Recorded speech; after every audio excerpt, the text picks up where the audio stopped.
Welcome boys and girls, Costin here with a discussion about Total War Warhammer 40k. Why I think it's very likely to be the next Total War game that Creative Assembly is going to be releasing. Why it makes sense for them to focus on it as opposed to, say, making a historical game or releasing just a lot more DLC for Warhammer 3. There's a lot of discussion on those subjects. We'll get to those later on in this video.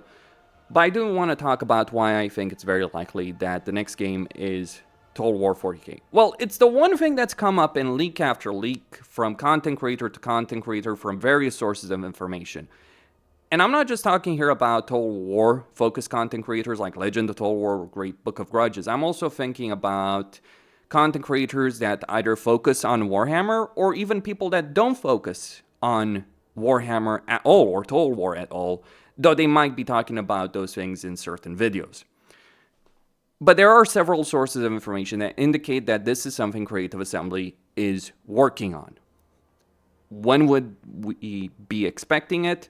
I think it's likely that we're going to see it announced by the end of this year. For all we know, it could be announced tomorrow. We have no idea. Though I think we would know if Creative Assembly was announcing Total War Warhammer 40k tomorrow at the Skulls event. But we will see on that subject on what exactly they're going to do. For all we know, it could just be more T'Challa pictures or Slanesh pictures, just more roster situations over there.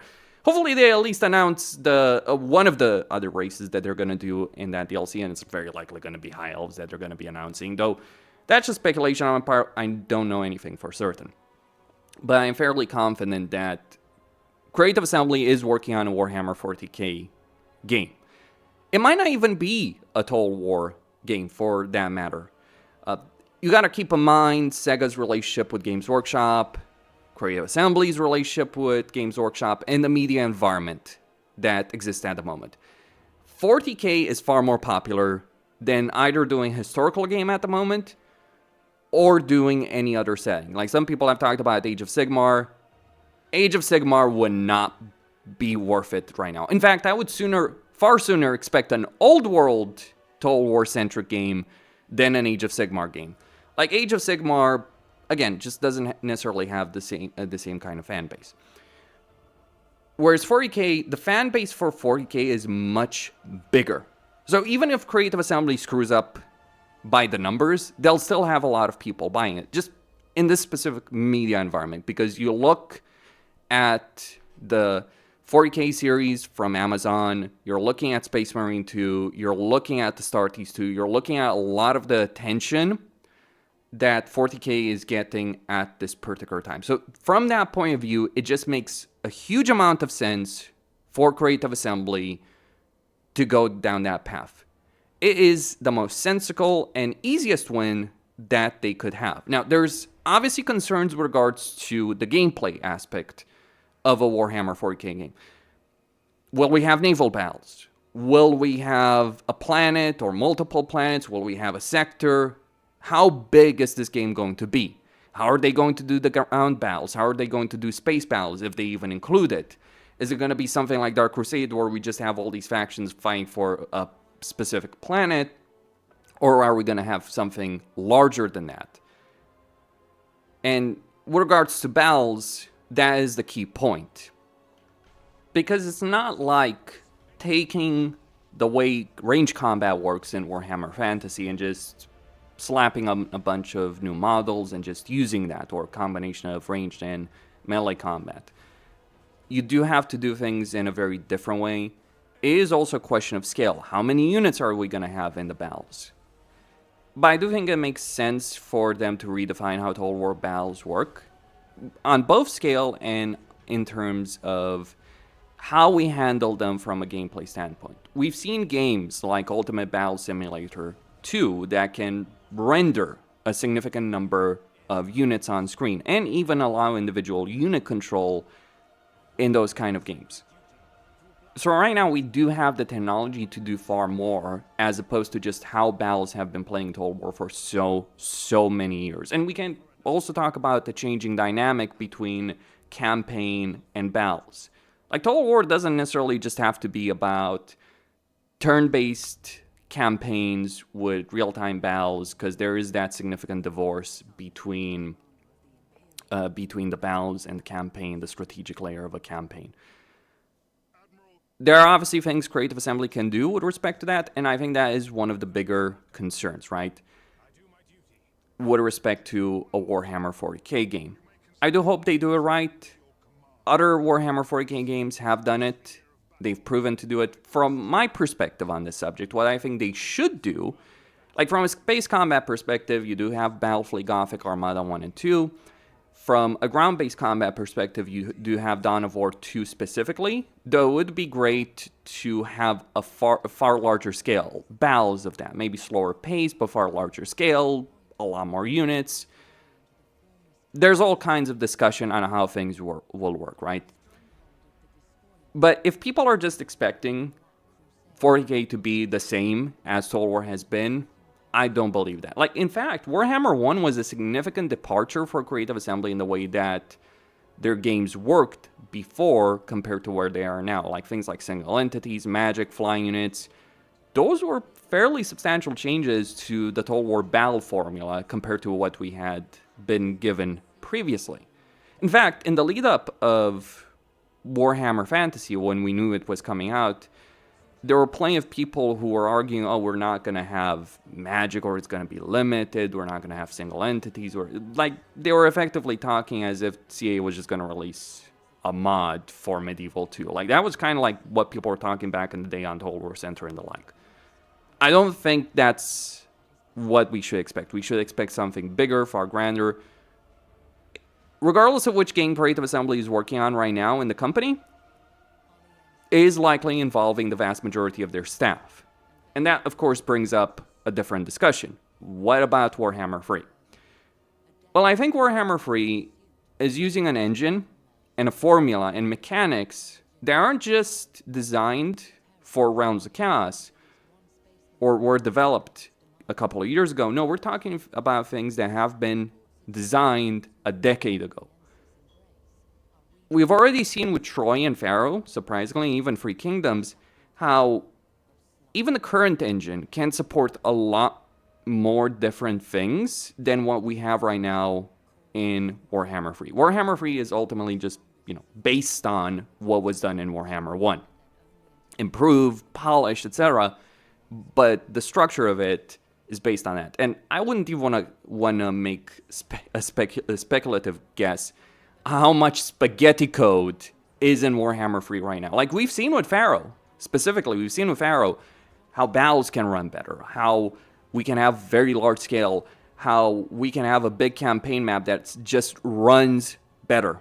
There's a lot of things weighing down Warhammer 3. And that's one of the reasons I think it's not worth investing in that game. Also, there's business perspectives on the subject as well with respect to Warhammer 3.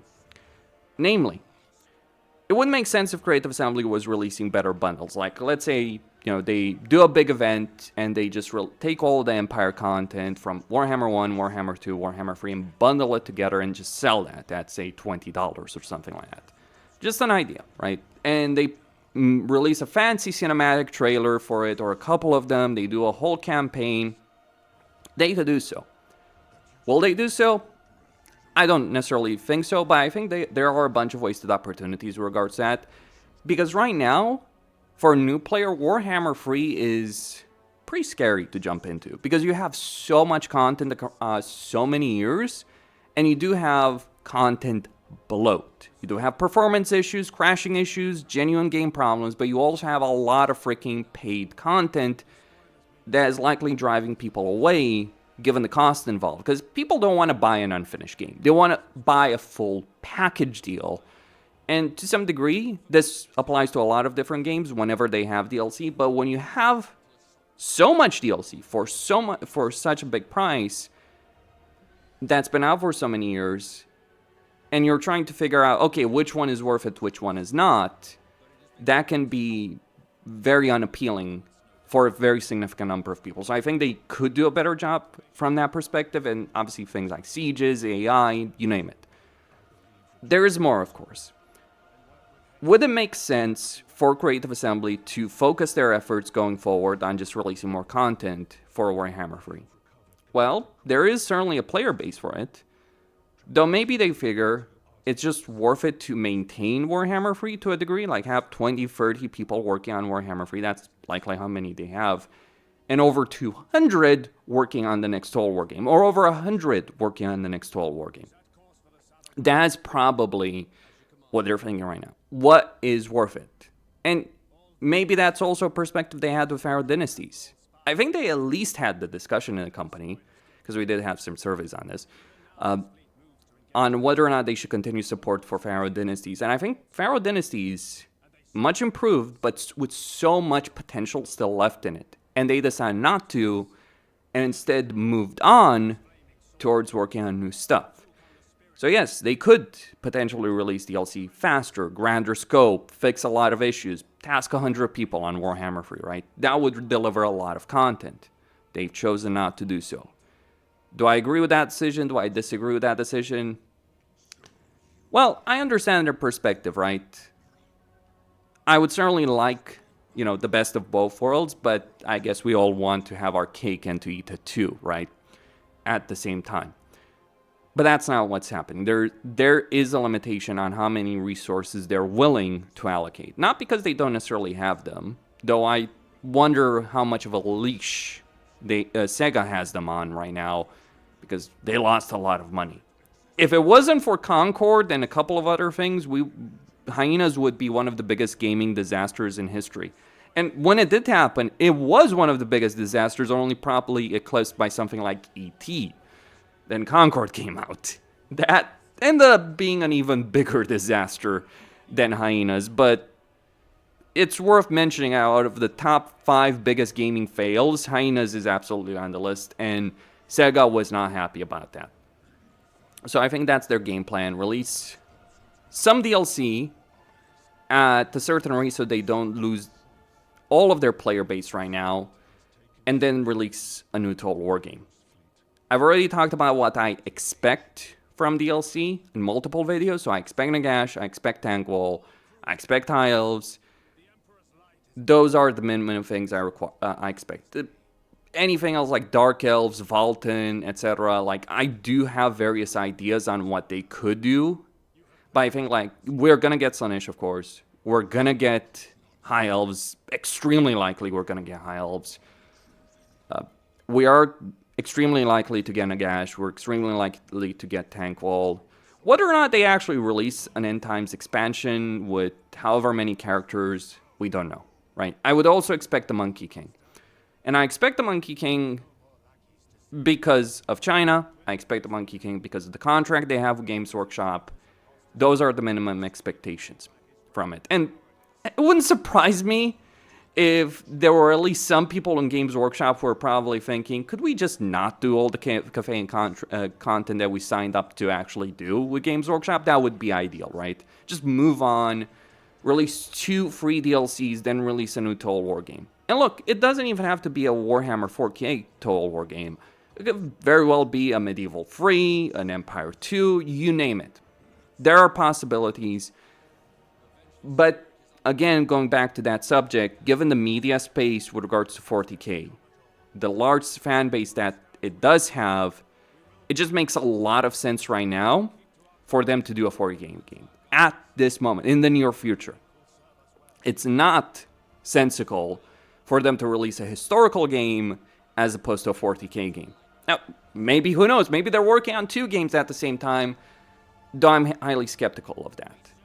Now, you might wonder, why would Creative Assembly not continue to support Warhammer 3 once a 40K game comes out? It comes down to staff, resources, company resource, and all that. One of the things I've heard again and again and again for various years is that Creative Assembly does not want to maintain 2 big Total War games at the same time, regardless of what they are. So that's why you get things like Free Kingdoms being just, thrown into a deep dark pit and forgotten about. That's why when the next Total War game comes out, and I expect it to be a fantasy game, because they made a lot of money with Total War Warhammer. Far more so than they've made before. The fan base is there, the IP is strong, the interest in the IP is strong. So that's a most likely situation. I would sooner expect a remastered Medieval 2 and a remastered Empire than a new historical game. That would be my perspective. Now, maybe they can improve the situation with remasters. I would certainly hope they do. But that is where I stand at the moment. Those are my reasoning. That is my reasoning on the subject. Let me know what you guys think. Costin signing out.